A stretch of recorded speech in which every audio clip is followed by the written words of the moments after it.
Hello అండి. నా పేరు doctor Suma, consultant 49 fertility centre Vijayawada. So, మనము ప్రీ ఇంప్లాంటేషన్ జెనెటిక్ టెస్టింగ్ గురించి వింటున్నామండి. సో, ఈ మన వచ్చిన టెక్నాలజీ ద్వారా బేబీస్‌కి కొన్ని ప్రాబ్లమ్స్ రాకుండా genetic testing of the embryos చేసి, నార్మల్‌గా ఉన్న ఎంబ్రియోని మనం సెలెక్ట్ చేసి ట్రాన్స్‌ఫర్ చేస్తే, మనకి జెనెటిక్ ప్రాబ్లమ్స్ అనేవి కొన్ని మనం అవాయిడ్ చేయడానికి ఛాన్సెస్ ఉన్నాయి. సో, దీని గురించి తెలుసుకున్న కొంతమంది, మాకు డయాబెటిస్ ఉంది మేడం, షుగర్ ప్రాబ్లమ్‌తో మేము చాలా ఇబ్బందులు పడుతున్నాము. సో, మా బేబీకి డయాబెటిస్ రాకుండా మనం ఏమైనా చేయగలమా? ఇలాంటి టెక్నాలజీ వాడగలమా? అని అడుగుతూ ఉంటారండి. సో, డయాబెటిస్ మెలిటస్ అనేది మనకి ఇండియాలో చాలా కామన్ అయిపోయిందండి. అండ్ మన చేంజింగ్ లైఫ్ స్టైల్‌ని బట్టి మనకి చాలా యంగ్ ఏజ్‌లోనే డయాబెటిస్ రావడం అండ్ దానివల్ల చాలా కాంప్లికేషన్స్ రావడం అనేది చూస్తూ ఉంటాము. సో, ఇలాంటి సమయంలో మనము ఏదన్నా టెక్నాలజీ ద్వారా నెక్స్ట్ జనరేషన్‌లో డయాబెటిస్ రాకుండా ఉండే మార్గం ఉందా అనే దానికొస్తే, డయాబెటిస్ అనేవి 2 టైప్స్ ఉంటదండి. Type 1 diabetes and type 2 diabetes. So, type 1 diabetes అనేది చిన్నప్పుడే రావడం చూస్తూ ఉంటాము.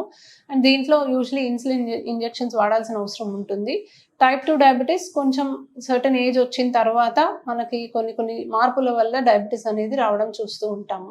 So, both type 1 and type 2 diabetes are polygenic. అంటే ఒక సింగిల్ జీన్ వల్ల ఇది రావడం అనేది మనం చూడం. సో, మల్టిపుల్ జీన్స్ ఇన్వాల్వ్ అయి ఉంటుంది. లైఫ్ స్టైల్ చేంజెస్ ఇన్వాల్వ్ అయి ఉంటాయి. సో, ఇలా మల్టిపుల్ ఫ్యాక్టర్స్ ఉండడం వల్ల డయాబెటిస్ వస్తది కాబట్టి, దాన్ని మనము ప్రివెంట్ చేయడానికి ప్రీ ఇంప్లాంటేషన్ జెనెటిక్ టెస్టింగ్ అనేది పనిచేయదు.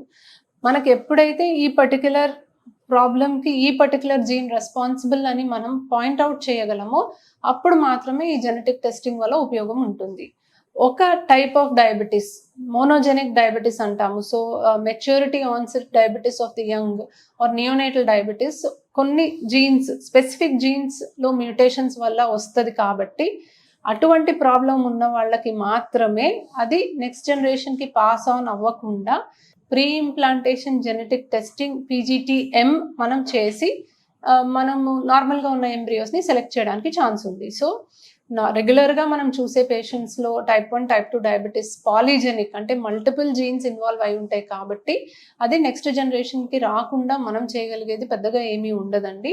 బట్ మోనోజెనిక్ డయాబెటిస్ మెలిటస్ అంటే ఒక సింగిల్ జీన్ మ్యూటేషన్ వల్ల డయాబెటిస్ వచ్చింది అని తెలిసినప్పుడు మాత్రం మనము pre implantation genetic testing PGT-M చేసి దాన్ని ప్రివెంట్ చేయడానికి ఛాన్స్ ఉంది. సో, అది మోనోజెనికా కాదా అనేది తెలుసుకుంటే దాన్ని మనం ప్రివెంట్ చేయొచ్చా లేదా అనేది తెలుసుకోగలం. సో, యాజ్ సచ్ ఒక ర్యాండమ్‌గా మనము డయాబెటిస్‌ని మనం టెస్టింగ్ ద్వారా నెక్స్ట్ బేబీస్‌కి ప్రివెంట్ చేయొచ్చా అని చెప్పాలి అంటే యూజువల్లీ నో అనే చెప్తాము.